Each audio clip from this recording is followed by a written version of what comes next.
All right, let's dive into the powerful combo of Elixir and the Phoenix framework. Ever feel like there were just too many tech stacks to choose from? It's a lot.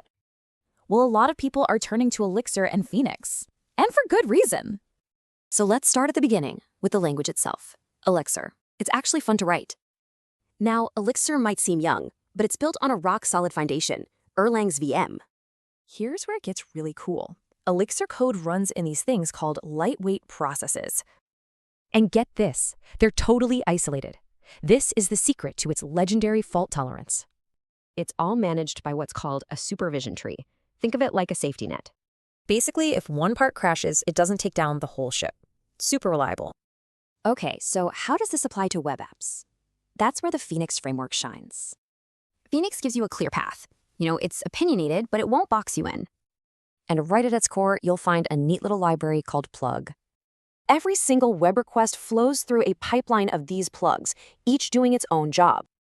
You'll also notice some things that look like magic keywords. Those are powerful macros.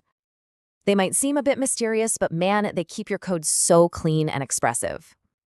So let's trace a request from start to finish. It's a pretty familiar path, actually. First up, it hits the endpoint. This is the main entry point for everything. From there, the router takes over, directing traffic to the right place. Just look at that. That one line is a perfect example of a macro making routing simple. It's super clear, right? It just sends homepage requests to the page controller. Done. And to keep things tidy, Phoenix separates your business logic into what it calls contexts. And finally, the views and templates get the data all dressed up for the response. Okay, so we've seen all the pieces. What does this actually mean for you, the developer? Well, if you need real-time features, rock-solid reliability, and a productive framework, Phoenix is a fantastic choice. So could Elixir and Phoenix be your next go-to stack? It's definitely worth checking out.